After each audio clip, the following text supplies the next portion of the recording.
Guys, welcome to the show. I'm excited to bring this episode to you. This is going to be episode number 598. Can you believe it? We're almost to 600 episodes. This is actually going back to 2015, and I did a podcast interview with Steve Chappell, a good friend of mine, and we really dive into elk calling. I've been getting a lot of direct messages on my Instagram lately about guys wanting to get a bunch of calling elk episodes. So I thought I would bring some of the really good ones back as well as doing some new ones. So I want to thank Steve for coming on my podcast. I also want to thank you guys, the listeners, for the support that I get for the podcast. The download numbers are just mind-boggling. I can't even believe almost 28 million downloads since I started. It's just crazy. It just goes to show how loyal you guys are, and I really appreciate that. Before we get into the episode, I'd like to take a second here. If you guys listen to the podcast on a regular basis and you don't subscribe, please hit the subscribe button. That helps me. That helps our placement on iTunes, and it gives us a good indication of exactly how many people are listening. So if you've been listening for a long time, you're not subscribed, just hit subscribe.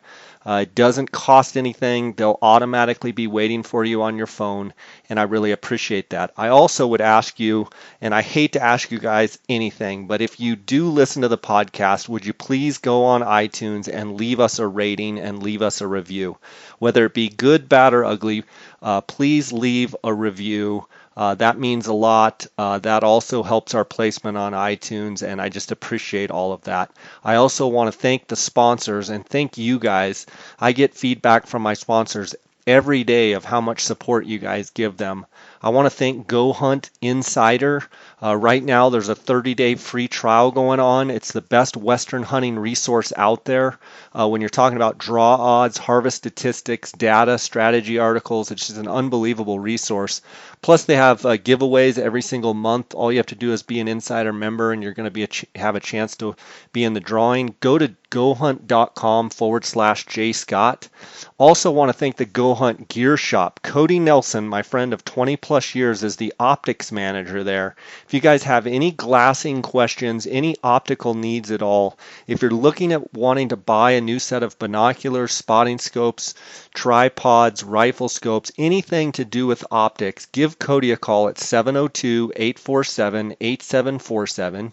You can also send him that phone number will reach him directly. He'll call you right back if he's on the other line. Leave him a message. You can also send an email to optics@gohunt.com, and that will go directly to Cody's inbox. And make sure you mention the J Scott Outdoors podcast, because if you do, you're going to be entered into a drawing. The month of August, they're giving away a $1,000 Go Hunt Gear Shop gift card. All you have to do is purchase something from the Go Hunt Gear Shop. And if you spend $36, you get 36 entries. If you spend $5,200, you get 5,200 entries. So it's dollar for dollar entry. You can buy on the website. You can use the JSO promo code, or you can call Cody and just tell him J Scott sent you, and you're going to automatically be entered into the drawing. We've already contacted two winners in June and July with the $1,000 Gear Shop gift card, and they were ecstatic. So I want to thank Go Hunt for their sponsorship. I also want to thank KUIU Ultralight Hunting. That's KUIU, KUIU.com, KUIU.com. It's the best ultralight hunting gear on the market today. It's the gear that I wear on all my hunts. I've been wearing since they started, and I just really support that company and appreciate all of the great work that they do. Also, phonescope.com, use the JScott19 promo code. You're going to get a 10% discount. And then last but not least, onxmaps.com, use the JScott19 promo code, and you're going to get a 20% discount. And that is for the onX Maps app for your phone, and it's an incredible app. You can get one state or 50 states, and it's an incredible tool. I use it every day hunting and fishing. It shows private versus public ground. It shows, if it's private, it shows who owns it. You can switch between aerial, hybrid, and satellite view, and topo view. It has a breadcrumb feature. Just Onyx Maps is just a phenomenal app. I don't even use a GPS anymore. Go to onyxmaps.com, use the JScott19 promo code, and save 20%. All right, guys, enough of jibber jabber. Let's get right to the podcast, and we're right on the cusp, I guess, of elk season kicking off all across the West, and it's going to be another phenomenal year. Southwest has gotten some major storms in the winter, and antler growth is looking phenomenal. So if you would like to correspond with me, if you'd like to send me a message, if you have a question, you can do it on my Instagram at JScottOutdoors. I appreciate you guys following there. You can also send me an email at, jscottoutdoors@gmail.com. All right, guys, let's get to it.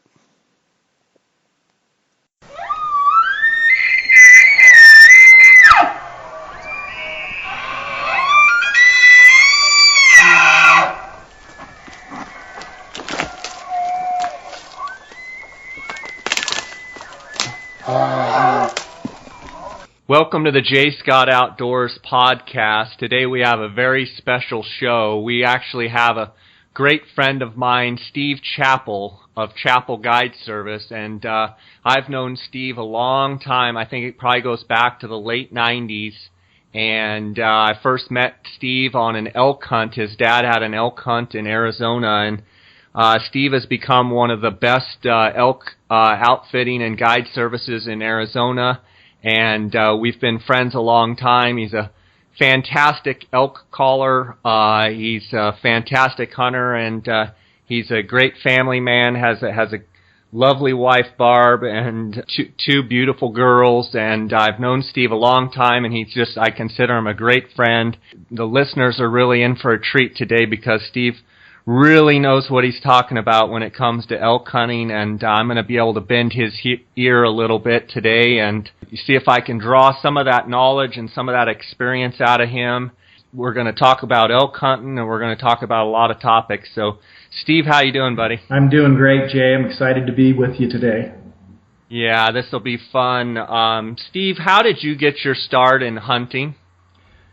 I grew up in very rural Colorado, out in the country, lived out on a dirt road, and from the time I was 5 or 6 years old, my dad and my granddad were hunters, and so I was always tagging along with them. I can remember it was probably 5 or 6 years old when I tagged along with my dad on his first mule deer hunt. And it was just addicting from the very beginning. Getting up early in the morning, just the smells of the trees, and just the sights, and the sun coming up in the morning, just everything about it. I just was immediately hooked. And you know how that is when you're a little kid like that. You feel really fortunate and blessed that your dad includes you, because you're tagging along, probably making 90% of the noise and the movement, doing your best to mess up the hunt, but your dad still comes through and gets a great deer, and then just walking up to a big buck with your dad, and how touching the antlers and just how the animal smells. It's just it was just all amazing from the very beginning. Yeah, and I know your dad well, and he's a fantastic hunter. He's a houndsman, and he's just a real savvy guy, and he's just a real true woodsman. And I'm sure growing up as a kid, getting to learn from him was a real treat. Because he's one of these guys that does it right, and very knowledgeable, quiet and yes, humble, but really, really knows what he's doing. Type of guy, when he speaks, people listen, and I'm sure that was a real treat, getting to really watch how it's done. Oh, yeah, absolutely. I would say my dad was definitely my best teacher in life and in hunting. You and I actually met for the first time there on my dad's hunt, which was, by the way, in 1995. So you can believe that's been 20 years ago. That's unbelievable. So, that makes you and I fairly old. Yeah. You and I really have kind of grown up together in elk hunting, because I feel like I was still really a pretty green elk hunter and elk caller at that time. And I'll be honest, that's where I really got the bug, Jay, for elk. That's when elk just became my absolute favorite animal. And I've almost gotten to where it's really ridiculous that elk is about all that matters to me anymore. It was kind of that one trip where I decided that I've got to be a part of this every single year. Even if it's not me personally hunting, that I would rather be sharing the woods with people that have a great tag, like we have in Arizona with the great elk we have there, versus me chasing small elk in an over-the-counter state like maybe Colorado or somewhere like that. I just decided that year that I had to be a part of that type of elk hunting every year.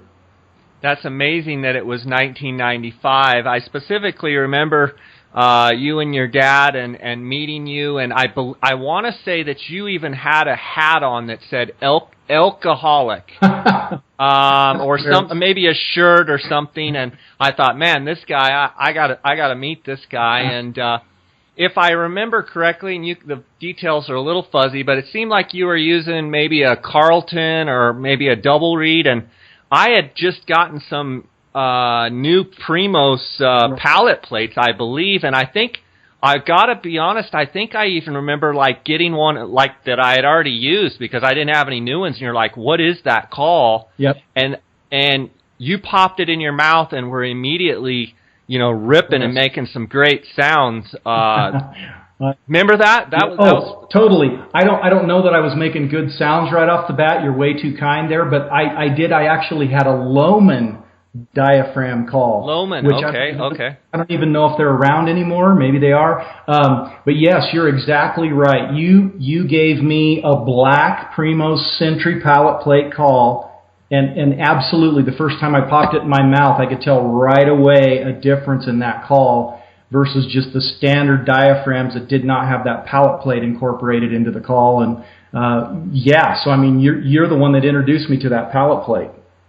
Well, I certainly didn't bring the story up to make it sound like I introduced you to calling, because you were already very well established when I met you. But what do you think it is, Steve, about that style of call compared to the older style of call, or maybe the traditional style that's just the horseshoe without any sort of plate or anything? What do you think it is that has really caught on, and for you it was a game changer right off the bat? Why is that, do you think? I think there's a couple of reasons. First off, that really just helps with positioning the call at the right angle in the top of your mouth. There's no guesswork with getting it right. And I think because you have a solid anchor there and a solid starting point, you just get more consistent tones right off the bat. Another thing with those pallet plate calls that I've noticed is that the frame width is narrower. Now the tape width can be the same, but the frame width is narrower, which in my opinion and experience makes a call easier to blow and requires less air pressure overall. And that way you can not only blow loud sounds, but I think more sensitive, subtle sounds are as important, if not more important, and I think that's where those pallet plate calls just really shine. Yeah, absolutely. And then, Steve, through it all, and 20 years later, you now, for years, have had your own signature series calls with the diaphragms and with the different external calls. Can you go in a little bit on how that transition took place and how all of that came to be? Oh, absolutely. Yeah, like we talked about, I just immediately saw in the beginning that pallet plate was definitely a cut above. I think it's probably one of the most, if not the most, extraordinary ideas that's come to elk calling, in the last 40 years or however long elk calls have been along, because it's lasted. It's not been a flash in the pan type of thing. Rocky Jacobson, by the way, was the guy who originally invented the pallet plate. And we know, of course, that Primos, got a lot of notoriety from those calls. Rocky still manufactures those. I was able to meet Rocky actually through a good friend of ours, Corey, who happens to be Rocky's son, and he introduced me to his dad. And Rocky and I got to talking about elk calls and elk calling, and I had some ideas. I actually had a prototype for an open reed call that I showed to him, and that's kind of how it all got started.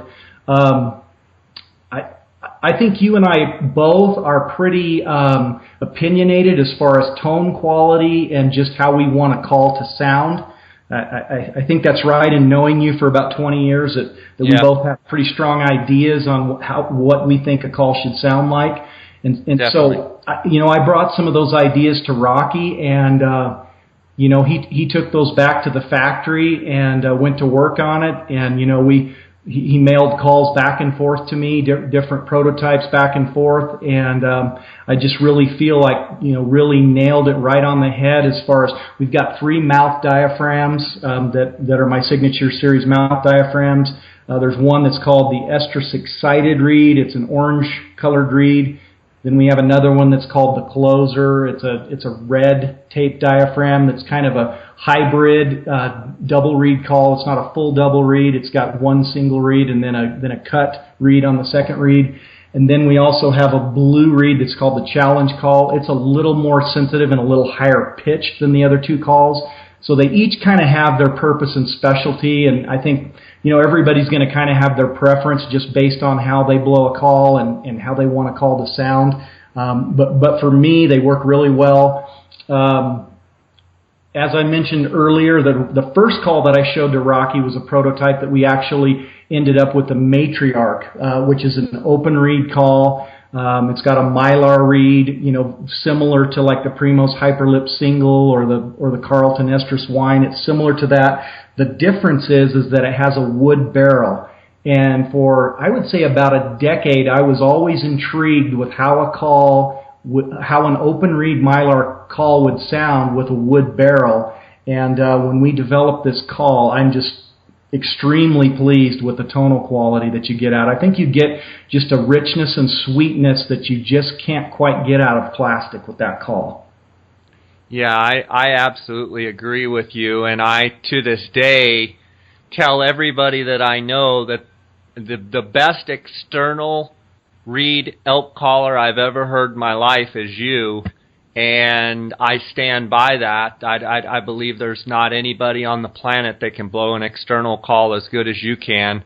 And quite honestly, with the advancements you've made with your diaphragm calling, I mean, it's mind-boggling. But originally, you and I used to, go chase elk and guide elk and, hunt elk together and stuff. And I'm always, can always remember in the back of my mind just how sweet you can make those external reed calls sound. So the matriarch call was built to your specific specifications with the soundboard and the mylar width and length and the whole and all the way down to the wood barrel, correct? Yes, exactly. Rocky and I kind of exchanged back and forth with him sending me various prototypes, and it took a few times, to be honest. Kind of made me feel a little bit bad, but I knew what I wanted, and I tell you what, when it came back, how it is ultimately now, right away from the first blow, like I said, I'm pretty opinionated on how I want an elk call to sound. And it was just absolute right on the money. So, yeah, very, very pleased with that.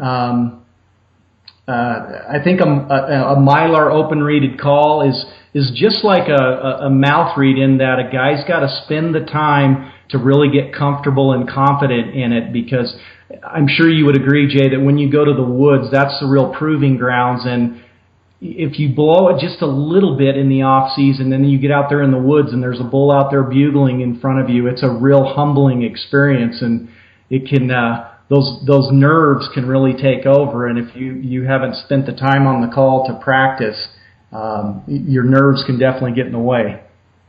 Absolutely. And Steve, talk a little bit about open reed calling and what I witness with guys out in the woods when I hear guys not making quality sounds. One of the biggest things that I hear is A, they're too loud, and B, they're real harsh, and somewhere along the lines that, we've been taught to and right. Just be obnoxious.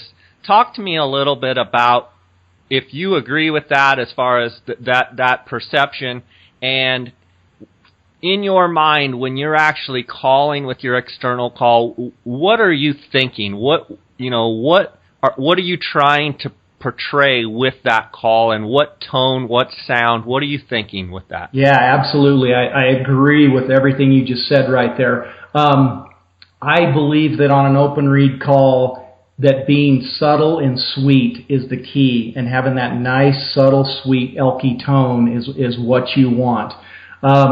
I kind of equate it to this. If I go into a restaurant and there's somebody talking very loudly and kind of dominating the environment, it kind of sets me off a little bit. It's just a little distracting, and for me, it's kind of the same way in the Elkwoods. Maybe I'm right, maybe I'm wrong, but when I go out there, I have the mindset of wanting to sweet talk to that bull and just whisper in his ear and give him that opportunity for romance. Do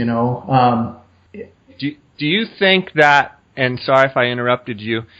Do you think that it's just been taught incorrectly, or do you think the reason that people get real loud and real abrasive on the call is because it takes a little bit of finesse, and you have to work with your call a little bit to get that a little bit more controlled and sweet sound? It's almost to me like that's just a way, since they're not very good with their call, that it's just easy for them to blow it loud and blow it abrasive. Yeah, exactly. It's easier that way if you don't spend a lot of time and learn real breath control. And to be honest with you, it starts with emotion control. Like I was saying earlier, it's amazing how it can get to you when you get out there in the woods and there's a bull bugling in front of you, and you get that kind of shortness of breath and get that more choppy breath instead of the deep breaths that you need to take to make yourself relax. I kind of go back to this. When I was young and I played baseball and I would get up there to hit, of course, anybody that's played baseball would agree with me. It's a very nerve-wracking thing. But what I would do is, in my mind, I would place myself in my yard with my dad pitching to me, and I would literally say to myself, groove one right down the middle, Dad, and I'm going to rip it right back at you. You know what I mean? I'm going to knock your head off with the ball. I'm going to hit a line drive right back at you. And it sounds kind of unrelated to elk calling, but what I try to do is when I have a bull in front of me, is put myself in that kind of comfortable spot. In other words, maybe blowing the call in the study in my house. I kind of take my mind there, or maybe in my truck where I'm just relaxed and blowing and just imagine myself being there, and it kind of takes me away from the intensity of the moment, if you know what I'm saying. I still obviously want to enjoy the moment because there's nothing like September out there in the woods, but I think if you let your mind just go too crazy, because I think calling is so mental. Besides knowing the sound that you want to make, a lot of it is just mental and emotion control. To get those sweeter, more subtle sounds that we're talking about, that are the key to calling these bulls in. Yeah, absolutely. I agree with everything you're saying there. Do you have an external nearby that you could give me a little sequence of kind of how you just blow that call, and maybe talk a little bit about, are you blowing just straight out of your with your mouth, or are you sucking the air out of your diaphragm? Could you give me a little demonstration? Oh yeah, absolutely. I've got a matriarch here, and okay. The first thing, like you said there, you want to think about getting the air from deep in your stomach. In other words, from a deep breath, just as if you were singing or blowing a musical instrument. That's what I would equate it to. So you're not wanting to just huff the sound through your mouth. Because what that tends to do is give you those more harsh, loud, brash sounds, and it also tends to direct more saliva into the call, which is ultimately going to make it stick pretty quickly. Also, another thing is your lips. They're the real key. I've always felt that the key to blowing these calls is to use your lips rather than your teeth on the call. So what I'm actually doing is I'm wrapping my lips around my teeth to start with, to pad the mylar reed with my lips rather than having my teeth directly on it. And then I'm just thinking about getting a nice controlled deep breath, and then just directing nice, soft, consistent air pressure over the reed as I blow it with my lips on it. And I'm not sliding the call in and out at all to get the varying tones. I'm just varying my lip pressure. So a firmer lip pressure is going to give me a higher pitch, and softer lip pressure is going to give me a deeper pitch. It's going to sound something like this.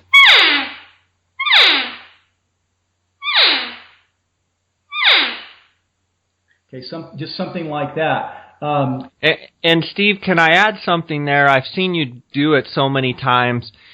When you put the external call up to your lips, I've watched you do it enough, and I actually incorporated it into my own calling. You actually kind of slowly and real precisely kind of set it in there and gently. You don't like just jam it in your mouth. You like bring your lips, talk a little bit about your lip placement and about your lip pressure that you were talking about before. I mean, it's a real precise thing. I've seen you do it a million times. Talk about that. Yeah, maybe I over-exaggerated a little bit, but you're right. I'm very methodical about it. I think maybe that's just my personality, but I kind of equate it to shooting a bow. I like to have, I almost call them anchor points. In other words, I'm thinking about definitely wrapping my lips around my teeth at the proper pressure. A guy that's new to this is just going to have to experiment a little bit with what that right lip pressure is. And then secondarily, I think about sliding the call. This call has a castration ring on it, and I've got the ring, I'd say about 80% in on the call toward the barrel. I'm going to get my lips right up close to that castration band, to where I can actually feel them just above my lip line there. I can feel that castration ring. And then I'm also going to touch the middle knuckle of my index finger on the end of my nose, kind of as my anchor point. And that just makes it consistent for me, because I think that's the key with getting consistency when you're out there, when everything's going on and the nerves are running high. The more repeatable you can make it, the more consistent you're going to be. You also, and the listeners can go on Steve's YouTube channel, can get any one of Steve's DVDs and watch him doing this, but you also hold the call precisely and allow your three fingers, your middle finger, your ring finger, and your pinky finger, almost to kind of stand up like you're making the OK symbol, right? Like you're touching your thumb and your forefinger together, and you kind of opened your hand. Exactly. Because I think a mistake that can be made is you can tend to, not want to make a bad sound, and so you'll tend to choke the call down, and that's not going to sound as natural. So yes, I will circle the call with my index finger and my thumb, because I think it kind of lends itself to producing a nice nasal quality when you do that. But then you are correct. I do leave my other fingers pretty much open. Occasionally I'll bring my end finger down to deflect the sound a little bit. But I mostly call pretty open, I would say, with my hand to get that tone that I'm looking for. That's great. And Steve, so you initially just blew just a couple real soft mews. Give me something where, the bull is definitely interested, but maybe give me a little more emotion. Give me something that you're gonna use out in the woods, and maybe really try and entice that bull to come check you out. Okay. Yeah, absolutely. It's kind of just like with turkey calling. You're taking every bull's temperature, and the more he responds to it, if he sounds excited and emotional about his response, then I'll typically add just a little more emotion to my call, although I don't want to overdo it, because I'm a real believer in continuing to do what he's liking. But I might turn it up a little, make this type of sound.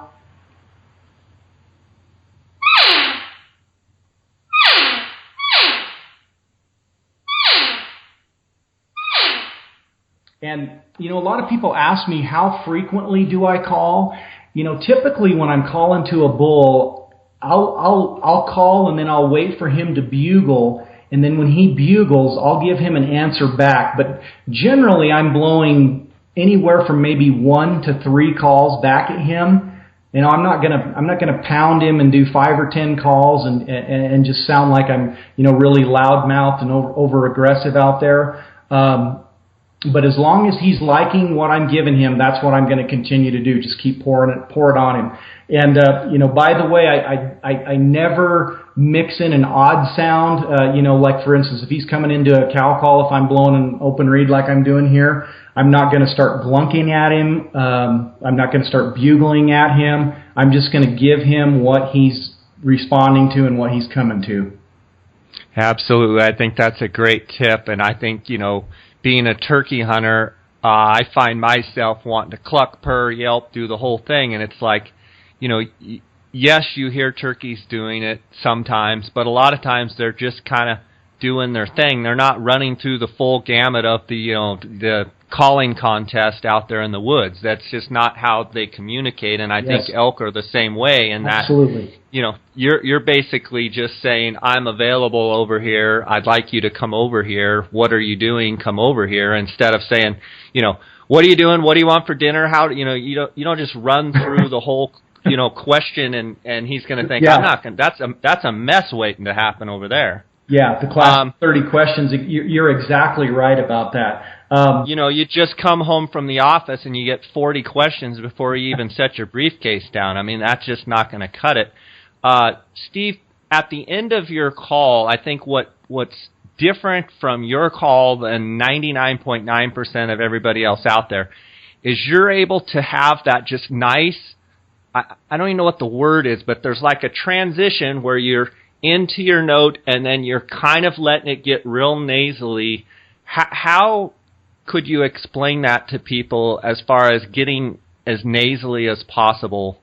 I know it's hard to explain, but what do you think about that? Yeah, I think it's obviously breath and air control first off, and then I think secondarily it's just having a subtle shift in lip pressure, not too abrupt there at the end, because you're going you know, from that firmer lip pressure to a lighter, more medium lip pressure there at the end.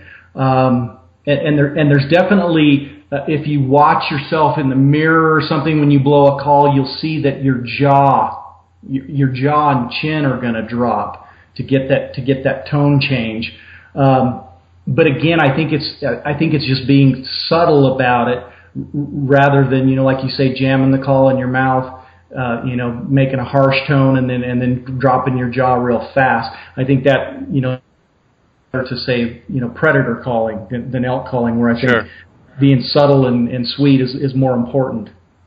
Sure, and a lot of the DVDs and the instructional stuff out there have talked about really sliding the call as far as making a big move from the front of the call towards the castration band. And I learned from you on the external, and I mean, it's all about lip pressure with you. It's not about moving half an inch on the call.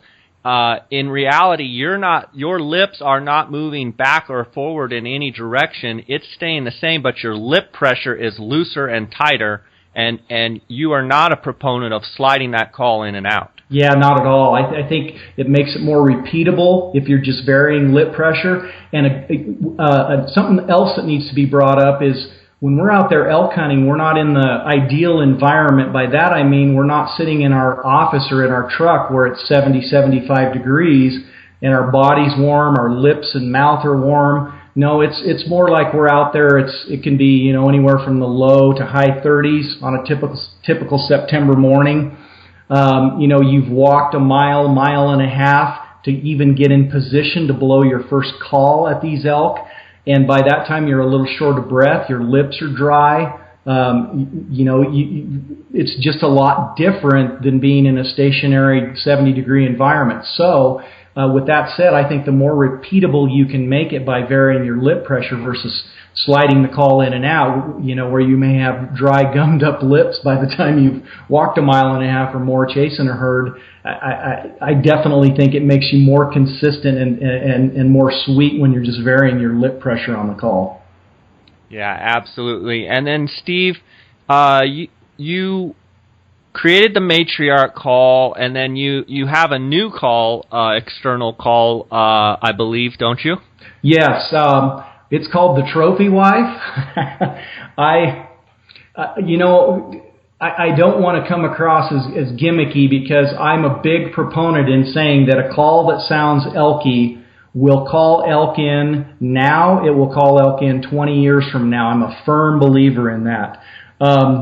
But obviously for marketing, a catchy name is important. But I want to tell guys out there that you don't necessarily need to, when you're shopping for an elk call, be so mindful of what is the newest call on the market or what call has the coolest name. It's more so, what does it sound like to you? Does it sound elky to you? And when you take it out there and use it in the elk woods, does it call elk in? And if it does, again, it's going to be a call that's going to do that for decades for you. But back to that, I was tossing around about 20 different names, and then just all of a sudden, trophy wife came to my mind, and I just thought, every big old bull out there needs a trophy wife. So I love the name. That name stuck right away. I love the name and the call, by the way. I was able to pick one up, and I love it.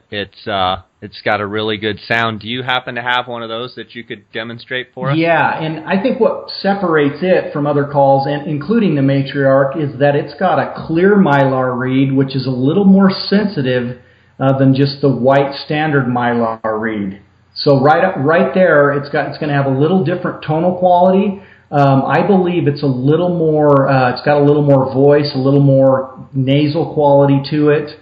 It does have a plastic barrel, but I think in combination with that clear mylar reed, it has just the right tone. And here's what it sounds like.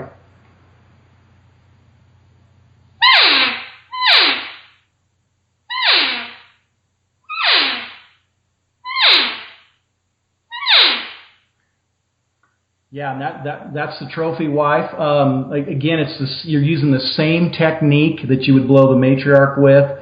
But I think definitely that call in combination with the matriarch. So, some days, matter of fact, a couple of years ago when I first had the prototype of the trophy wife, I was out in the woods and happened to be blowing the matriarch because it's worked for me for the last 5 years so well and continually does. But I did have one bull in particular that got just a little bit hesitant. And I pulled out that trophy wife and started blowing it, and it fired him right up, and he came right in on a string. So that's awesome. How often will you blow the matriarch a little bit and get some bulls responding, and then blow the trophy wife, just give them just a little bit different sound, or will you primarily just stick with one and just run one? I'm more so, if I had to say, a one-call kind of guy, and I think, again, it kind of goes back to my methodical personality. I'll just get in a groove with the call. I think you would agree, you get calls that you just feel really comfortable and confident in, whether they be open reed or a nice broke-in diaphragm. So, yeah, I lean more so to be more of a one-call type of guy, but I will... based on the situation, if a bull's not responding or I'm not getting responses, period, I'll try something different because, definitely you don't want to keep trying what's not working. Absolutely. Both of those external calls are fantastic. I've used the matriarch ever since it came out, and I also like the Primos Hyperlip single and use both of them, and I can't wait to try this trophy wife out in the woods. It's got a real nice sound. To me, it almost sounds a little bit like a younger cow, just like, and I don't know that it's a huge difference, but it seems kind of hot, if that it's kind of... Yeah. It's kind of just got a little bit of pizzazz. I don't know if that's the right word, but you kind of know what I'm saying. It's just got a little bit of a pop to it. Right. And I really like the way it sounded. You can get these calls, my listeners can get these calls right off your website, right, at Chappell Guide Service? Yes, chappellguideservice.com, and just go on to the Elk Call page. There's plenty of links to click on there to get to that page. I do sell these calls in package deals, so there's, lots of money can be saved if you order more than one call. I also offer free shipping because I don't think a guy should get penalized for making an online order.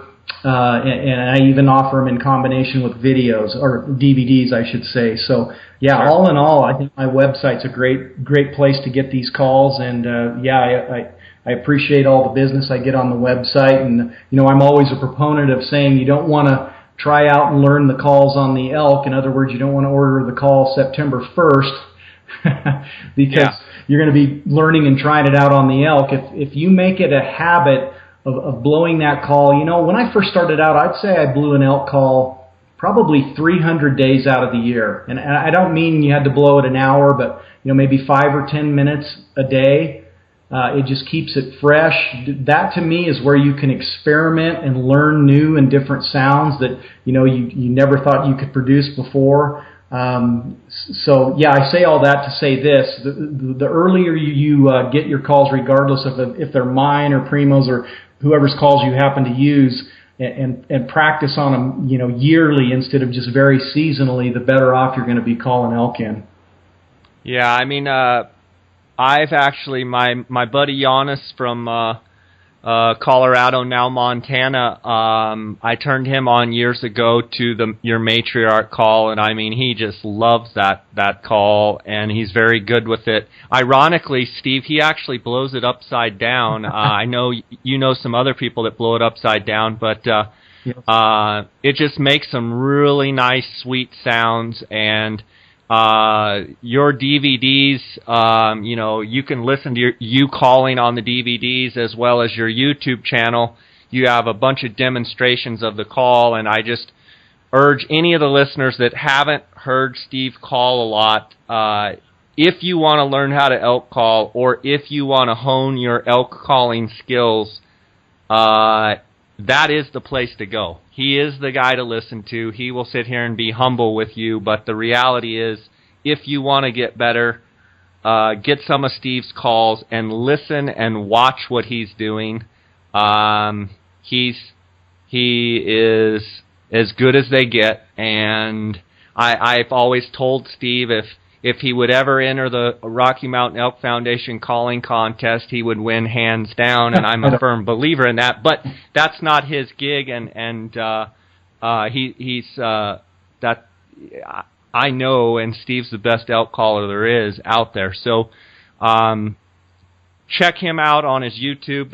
Is it Steve Chappell, or is it Chappell Honey? What is the YouTube channel? Yeah, I Steve? originally set it up as just Steve Chappell. So yeah, it's just Steve Chappell on there. I'm not sure. I don't believe that I have a link off of my website, but I always have a featured video on my website on the homepage where people can see that. And yes, I agree with you. That's the best place to actually learn to blow the calls from a starting point, is to watch those YouTube videos that are actually on my website on the Elk Call page.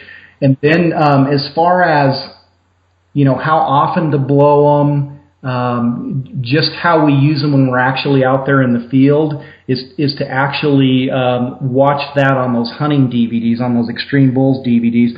I'll tell you this, Jay. I don't know about you, but I think I learned the most about elk hunting by watching videos back in the day. Those VHS videos that Will Primos put out and Wayne Carlton put out. Because I feel like if you watch them as a student of the game and not just an observer, if you actually say, okay, the bull just bugled, what is the hunter going to do in response to that? What call did he blow? How many times did he blow it?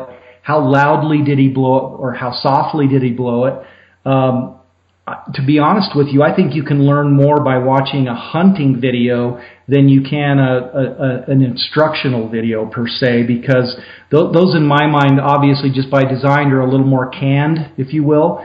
Whereas, exactly. I mean, sorry to cut you off, but I mean, I know you well enough to know that your hunting elk DVDs, your Extreme Bulls series, I mean, you can actually hear you in the background calling, and it's not edited. It's what it is. So you get to hear the real thing. I can't honestly speak for the other companies. I think there's some editing going on, but I know how you call, and I've listened to your DVDs. I know how you work bulls, and it's what you hear is what you get. So, you're absolutely right. You can learn Steve's sequencing by just listening to his Extreme Bull series and listening to how he does it. Steve, I want to transition a little bit into your diaphragms. Okay. Having said that, you can blow an external as good as anybody I know. When I first met you, and for a few years, you were good with the diaphragm, but there was a point in time when you absolutely raised your game to a completely different level. And I know you practiced.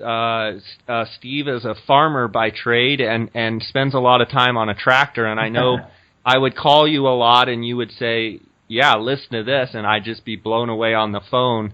Let's dive into your signature series mouth diaphragms, mouth reeds, and maybe walk me through the progression of that. Will remember back in the day, and again, you can correct me if it seems like the older I get, the more that stories are, get made up in my head, but seems like we had just piles of elk calls, and one day, I think you called me up and said, "Hey, listen to this," and I said, "What the heck did you do?" And you had just gotten the idea to actually trim the double reed latex and trim a diagonal or a diamond cut in it. And talk to me a little bit about tinkering with that kind of stuff and how it led you into your signature series elk calls. You know what, Jay? That was a true story, and I'd forgotten about that. You're exactly right. I'd gotten a prototype call from Will Primo's, which was a straight double reed call, and it was just, for me anyway, it was just a little hard to blow. It was a pallet plate call, but even with that double reed, it just required quite a bit of air pressure. So what I did, and I don't even know really why I did this, but I just took a little pair of surgical scissors and I just cut, kind of a V in that outside reed of the two, that outside latex reed, and popped it back in my mouth, and it was amazing how much easier it was to blow, and the tonal quality was just excellent. So yeah, I called you up, was real excited about it. I think it was in the late 90s maybe, and ended up ultimately ended up being, I believe, the hyperplate that Primos produces. Now with my signature series calls, that is actually the closer would be the closest replication of that call that I originally worked with there. I think that closer call that I have now is excellent for bugling because it's very durable, because it has the strength of being a double reed call, so you've got that durability.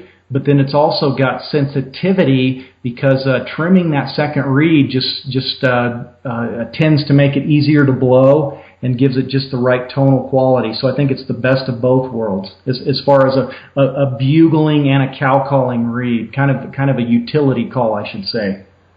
Absolutely. And Steve, in your signature series mouth calls, I believe you have 3 different mouth calls. Can you run through, and I don't know if you have them on hand, but could you maybe demonstrate the 3 of them and maybe talk about the differences? Sure. The first one that I'll start with is the estrus excited reed. Again, I don't want guys to get hung up on the name of these calls. Obviously they have to have a name for the packaging and such, but the main differences in them is going to be latex thickness, latex stretch, and whether it's a single or a double, and then also the frame width. So without getting too technical on it, this would be that estrus excited, which is the orange reed. I prefer it overall for doing my cow calling because it's very sensitive, but it also produces just a nice full 3-dimensional elky tone is what I really like about it. This was what it would sound like just doing what I would refer to as just a standard nasally cow call. I want to demonstrate for you an elk call that Steve has basically created, and that is the Trophy Wife elk call. It's a fantastic external reed call, and here's how it sounds, and then we'll jump right into the episode.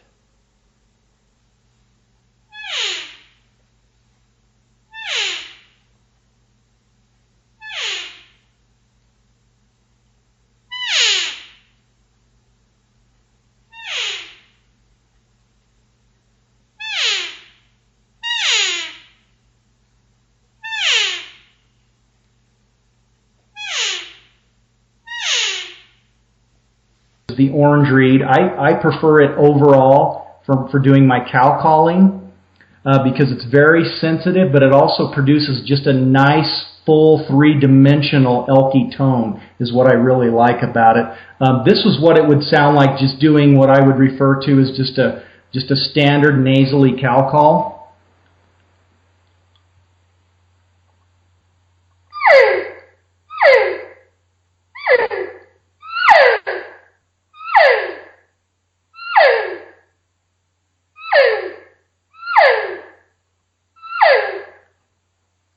Just something like that. Yeah, very sensitive, very three-dimensional. I don't know if it translates over the phone or not, but yeah, you take it out in the woods, it's got a very three-dimensional quality to it. Yeah, very, very realistic, and obviously over the recorder it's not going to sound as good, but if you do go on Steve's website, you can hear, it's probably going to sound better. I can tell you in person it is spot on, and there's nothing there. In my opinion, there's nobody else that can blow a call like Steve, and so that is the Estrus Excited. That's the orange reed. I believe the plate on that, Steve, you can correct me, is maybe not as, it's either more angled or it's the least angled out of all of them. Is that correct? You know, Jay, they actually all have the same angle on the plate. It's more so in the reeds that you get the tones. That's also the reed that I use to make my more aggressive, high-pitched cow calls, and that sound that I want to hear that sound. That's I wasn't gonna for sure forget that one. When I say that you went by being a great caller, or let's say a very good caller, all of a sudden you call me on the phone and say, listen to this, and I was floored. I mean, I've done the buzz and stuff for a long time, but this, in my mind, took elk calling to a whole nother level. Can you talk a little bit about it and then give me some demonstration? Yeah, absolutely. And that goes back to just being blessed with the opportunity to be around elk every year and experience the rut. And, I not only get to guide in Arizona for a month there during the rut, but then I'm able to go to Colorado where my dad has private land, and we guide there year in and year out. And we've got a big herd there, and they're the most vocal elk that I've ever been around. And I started hearing this sound that I wouldn't have known that elk even make had they not been right in front of me. And I've said it over the years. Anybody that's been to my seminar or whatnot, I equate it to. It sounds kind of like a monkey, just an agitated monkey in a cage screaming is what it sounds like to me. And then I believe there was a point where you got a cow on video doing this sound. And then in 2007, after hearing this sound for probably a decade, I was finally in Arizona in Unit 3C and had a cow come right up to me, probably 8-10 yards away, making this sound. And it's just incredible how, number one, how aggressive it is, how raspy it is, and then more importantly, how the bulls respond to it. So I went about trying to duplicate the sound, and again, kind of going back to my roots and, growing up on the farm and spending a lot of time on the tractor, I just started messing with varying tongue pressure, using my vocal cords, vibrating my lips, various things, and just ultimately, just through trial and error, not because I'm a natural at calling, but just spending a lot of time on it, was able to come up with, what we refer to this as the estrus scream. And I'll blow that, and then I'll also blow just what I refer to as high-pitched, excited cow calls. And what I found most recently is if I kind of mix those two together, that seems to be the best combination. Jay, it kind of flies in the face of what we were talking about earlier and how subtle and sexy I want to be when I'm blowing an open reed call. When I blow this call, by contrast, I want to be that loud mouth that wants attention right now, because the cows that I've seen making this sound, it's a desperate sound, It's insistent. They need some attention right now. They're in heat. They're only in heat for a certain amount of time, so things need to happen, and I believe that's why they're aggressive about it. So anyway, this is how I get that sound. I'm blowing the call as if I'm just making a cow call, but I'm using my vocal cords to get that raspiness, and it sounds like this.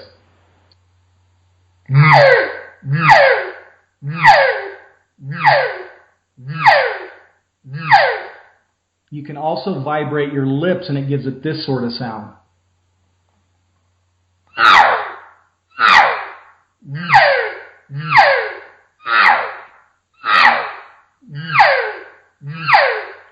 Okay, and then also, like I said just a minute ago, you can also implement high-pitched cow calls, and it just tends to turn up the emotion in what you're putting out there to the bulls, and it's going to sound like this.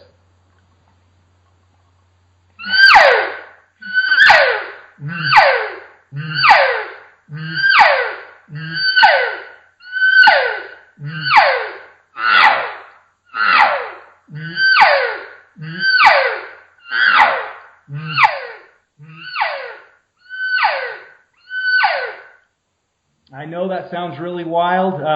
That's the hardest. And would you blow it? Would you blow it just that many times? Would you fire off that? That's the crazy thing. Yes, Jay. In contrast to how I blow on a normal sequence, it just totally flies in the face of how I usually call. And that's the hardest thing with my personality is not wanting to be loud and intrusive out there in the woods. Sometimes it takes somebody being with me to give me some encouragement. Matter of fact, my second cousin, Gary Stanley's very good at that. He'll tell me, He'll be like, cue the wild man. Yeah, blow that call, get her out and wind her up, and sometimes that's what it takes because I'm just not, my mindset is not there all the time. But yes, when I do finally pull that call out and start blowing it, I'm going to blow it frequently. I'm going to blow it loudly. I'm just trolling along, putting the vibe of love out there, I guess would be the way to describe it. And it's amazing to me. Sometimes even in the evenings, being an elk hunter yourself, how the evening hunt can be so much different than the morning hunt. You can be in an area where the bulls are absolutely tearing it up in the mornings. You can go back in the evenings and it can be completely dead. And there's been times where I'll try my usual standby calls, my, nasally sweet cow calling, nothing will happen, and I'll kind of just out of lack of anything else to try, pull that call out and start walking and blowing, just trolling with it, I guess you could say, and it is amazing. It'll go from total silence in the woods to one bull chiming off at it, and I just start walking toward the bull, blowing that call persistently, and then next thing you know, another bull chimes in, and then another bull, and there's been many, many times when 2 or 3 bulls will converge upon you, and you're dropping down, getting set up in a big frantic hurry because 2 or 3 bulls are bearing down on you. It's just amazing how dramatic it can be.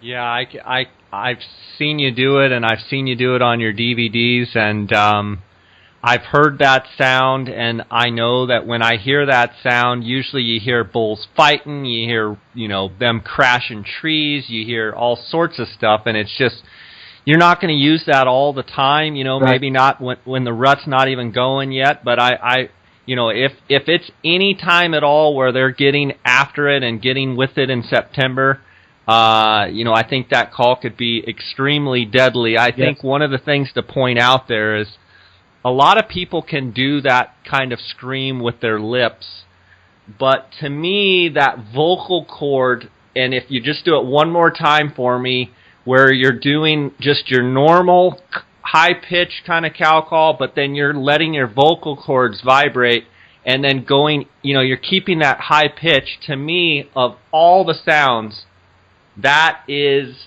the most authentic cow calling that you could ever want to mimic right there. Can you give me just 7 or 8 more just of that real intense sweet vocal cord and high pitch like you were doing? I agree, Jay. And again, it goes back to emotion control and breath control, because when I first popped that call in a couple minutes ago to do it, I was just a little tuned up emotionally, and it's very hard to do if you have that shortness of breath. So again, I want to stress to guys that the key is to get that deep breathing and just get yourself relaxed before you try to make this call. So let's see if I can pull it off here. And plus, not having talked for an hour. Right. Okay, so here goes.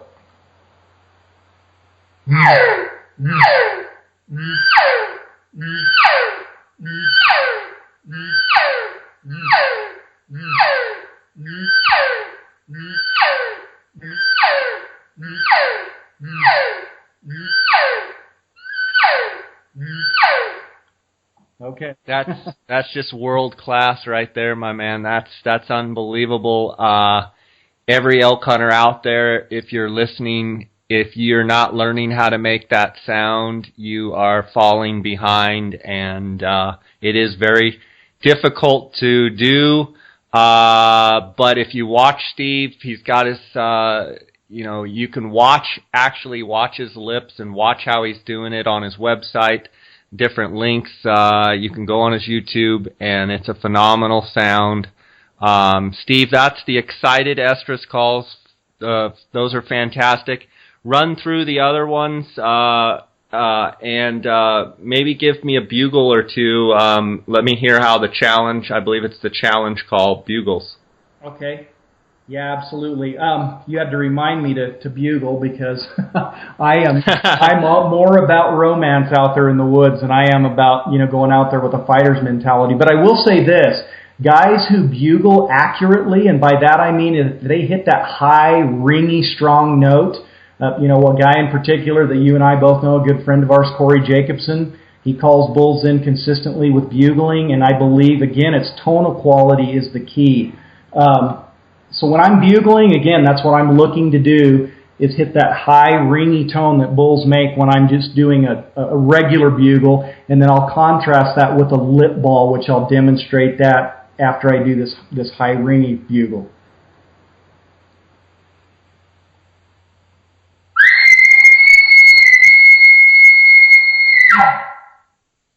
Okay, that's a high, like a contact type bugle. That would be a sound that I would make just to solicit for a bugle. Maybe I go out there in the morning, that the elk aren't talking on their own, or in the afternoon they're not bugling.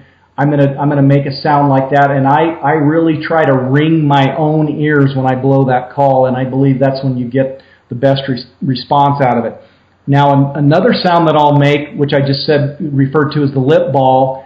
I've noticed that the more mature bulls will make this sound. I don't hear the little 2.5-year-old bulls making this sound. And the way I'm getting that is I'm blowing through the call just like I would as if I was cow calling, but with more tongue pressure, and then I'm vibrating my lips. So again, it would be similar to making that estrus scream with your lips, but I'm using a little tighter lip pressure to make the sound. It sounds like this.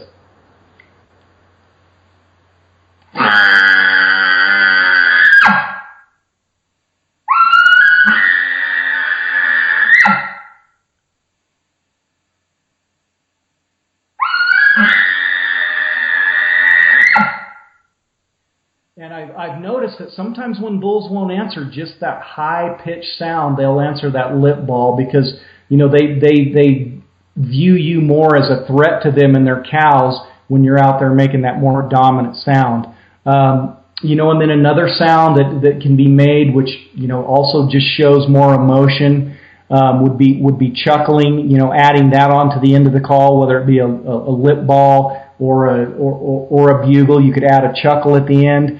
I kind of think chuckling is just not necessarily a call that a guy needs to make at all to call a lot of elk in. In fact, I think you could go out there for the rest of your life and never chuckle once and call a ton of bulls in. But it's just another thing to add to your arsenal out there.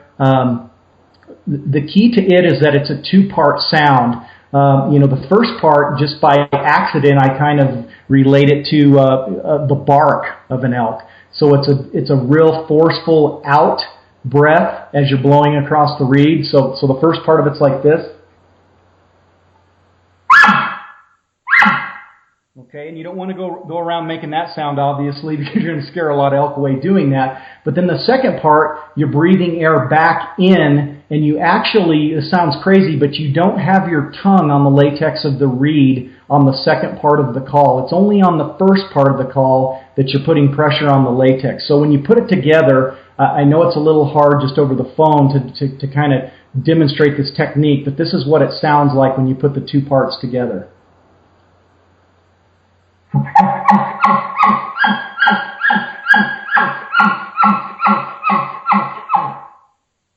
Just something like that is how that's going to sound. And again, that call takes a lot of practice. Yeah, I was going to say, that's ridiculous. It takes a lot of breath control. To be honest with you, Jay, I'm not really sweet on my calls right now because it's March. I should be practicing more. Yeah, I agree. You need more practice. Yeah, I agree. You need more practice. No, but seriously, it actually takes some cardiovascular conditioning to blow that chuckle without getting totally out of breath. And now that I blew that, I'm a little out of breath. I need to go out and go for a hike after we get. Well, yeah, we're working out here on a Sunday afternoon, blowing elk calls. Steve, it's fantastic to hear you blow all those different calls. I've seen you progress as an elk caller, and it's been an unbelievable transformation to where you've come now truly an authority on elk calling, and really appreciate you demonstrating the calls. And I want to do another podcast with you at a later date, and we'll get into maybe some different scenario type stuff. But for today, I want to go into, in kind of conclusion here, I want to talk a little bit about your Chappell Guide service, Premier Elk Outfitter in Arizona, and also I have your Arizona Application Strategies Mastering the Draw DVD, which I watched last night, and I just thought it was phenomenal. I actually learned some things about the draw.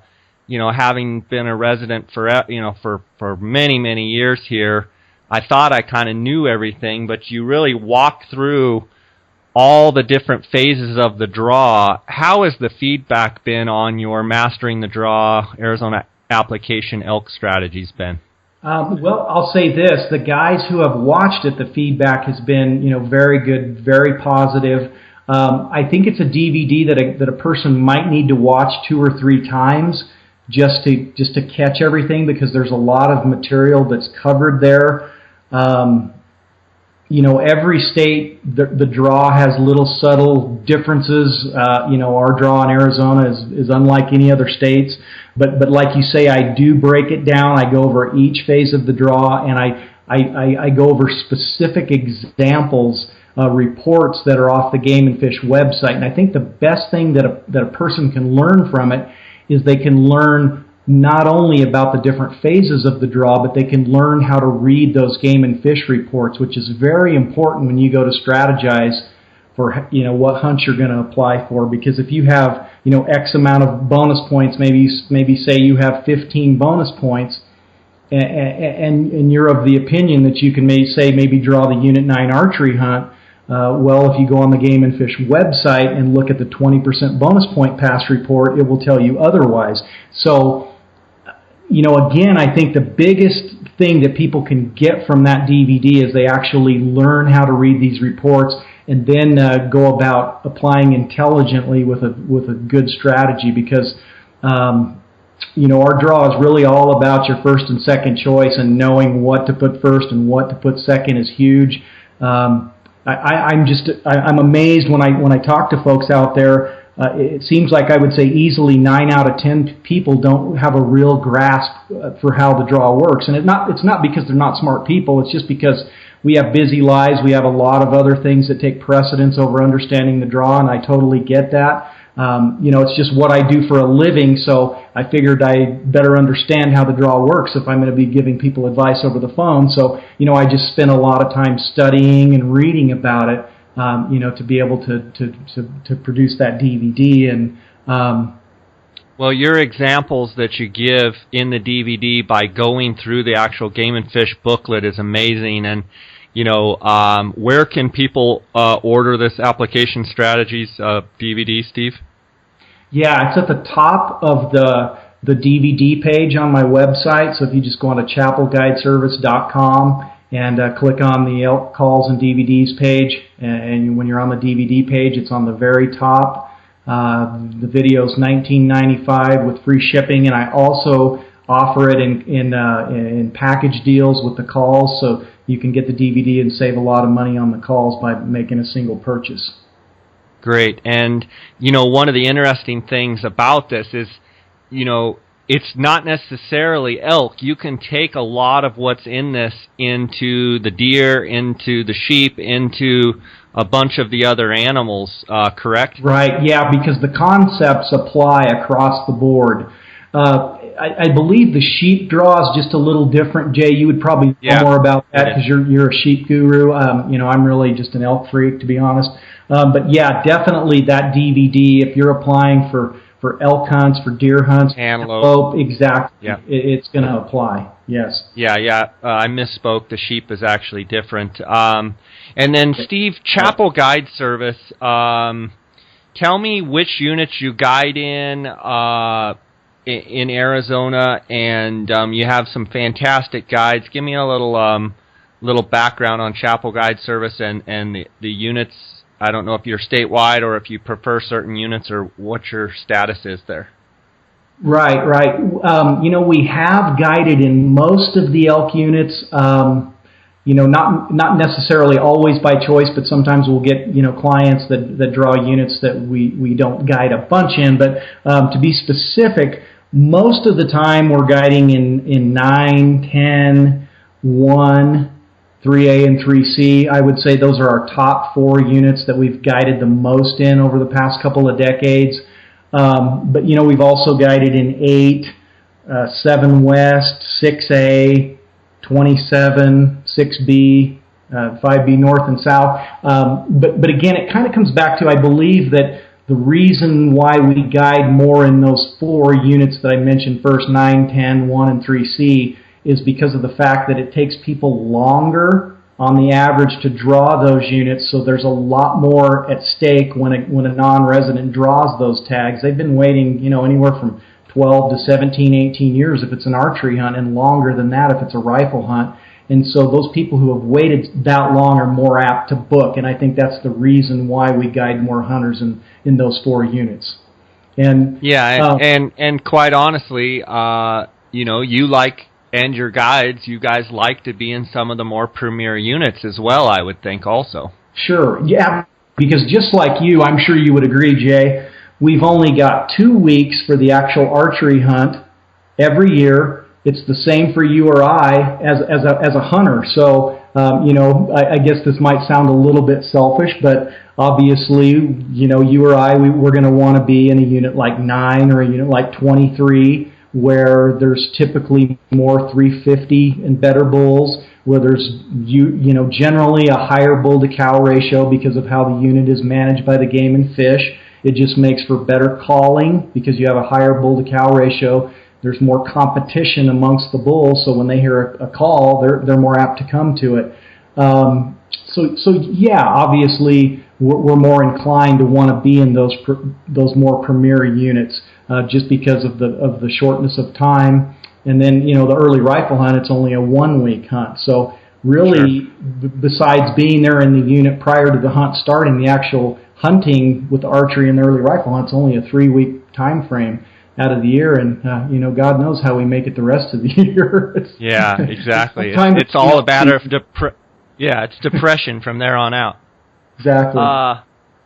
But you do late hunts as well as you do some deer hunts and antelope, and you're a full service guide service, correct? Yeah. We offer fully outfitted hunts with camp and all meals provided if a guide needs that, and then also a very popular option, especially with residents that we hunt with, would be a guided only hunt, where they supply their own camp and their own meals and save quite a bit of money by doing that, and we just basically take them out and guide them. The hunting aspect of the fully outfitted or the guided only is exactly the same. It's just whether or not we provide the camp and the meals. And yes, we also do late hunts, which take place there in late November, early December. I won't kid, they're a much more challenging hunt. The bulls are off in more remote areas. They're harder to find. The name of the game there, instead of calling, is glassing. But I was going to say, they're not streaming their guts out and giving their position away, are they? Yeah, exactly. Saying, here I am. No, it's more a game of being patient, being a methodical glasser, finding a bull and then making a game plan. And I will say this, there's been bulls that I've taken on late hunts with hunters that just the feeling of accomplishment is just astounding when you overcome all the odds and take a bull on a late hunt. And I will say some of the pack outs can be pretty interesting as well. I'm sure you would agree with that. Yeah, for sure. I'm going to go ahead and go on the record and say I'm pretty much retired doing any late elk hunts. Good decision. That's a good yeah. decision, Jay. And I will say I'd be very remiss if I didn't give a lot, if not most of the credit to my guides. I have some just absolutely outstanding guides, and over the years I've been very fortunate and blessed to be introduced to some just outstanding people, who are passionate about elk, number one, and then also just quality people. Because let's face it, when you have a guy hunting with you for a week or 2 weeks, you're not only hunting together, but you're out there and you're visiting, you're conversing. I think having a quality connection there is also very important, aspect of the hunt, not just the hunting part of it. So I've been very fortunate to have guides that not only excel in tagging of big elk and being passionate and driven about elk hunting, but also just having a lot of people skills, a lot of character, a lot of integrity. If we say we're going to go out and leave at 3 or 3:30, by golly, we're ready to leave at 3 o'clock. Just doing what you say you're going to do and following through on it. And I've just been, really, really blessed by God to have some outstanding guides as part of my team. Absolutely, Steve. It's been awesome spending some time here with you, and I'd like to finish on one note. You mentioned you've been blessed by God. I know you're a man of faith, as am I. I just want to ask you a question about what does your faith mean to you, and can you elaborate a little bit on the blessings and such that we've all gotten, but that you've gotten specifically? Oh, great question, Jay. Without making it too simplistic, everything to me is from God. I would be nowhere without God. I feel like I lean on Him daily for guidance and wisdom, and because as a human in my own flesh, I'm just very weak and fragile. But when I know I have God on my side, He loves me, He's for me, He wants to help me in my decisions and guide and direct me. And when I lean on that, but most importantly is knowing that despite my imperfections, despite my sin, none of us are perfect.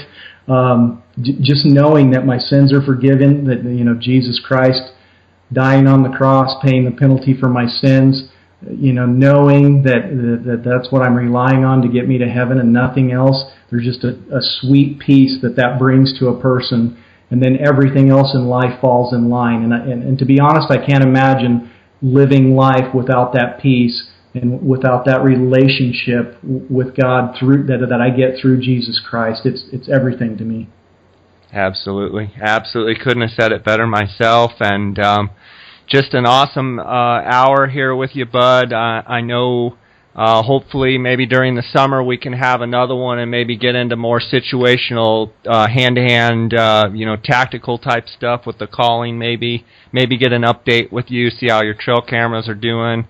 An elk update or such. I wish you the best in the draws, and tell Barb and the kids hello. Tell your dad hello for me. And it's been great having you, and just cherish you as a friend, and just really enjoyed the years I've gotten to spend with you, and admired your work, and just a high-class quality individual, and phenomenal elk caller and elk guide, and just thanks for being with us. Oh, thank you, Jay. The pleasure's mine. It's been a great 20 years that I've known you, and please pass along my hello to Gene, and hope you guys are doing great.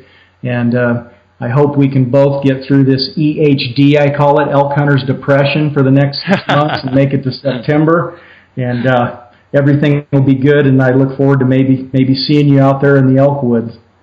That sounds great. I only know a couple ways to handle that EHD, and that's lots of turkey hunting and lots of fishing, and then at that point I can block most of it out of my mind except for those wee hours in the morning. But yep, it will be soon here. We'll be hearing those elk bugle, and I look forward to it and look forward to seeing you again, buddy. Okay, so take care. Thanks, Jay. You do the same. And I do want to say the best way for people to look you up is chappellguideservice.com. That's the best way to contact you for all the calls, for the guide service, for everything, correct? Yes, absolutely. We also have a Facebook page which is Chappell Guide Service, but you can get to that from the website. So yes, the website is the best.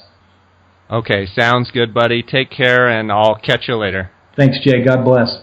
All right, you too.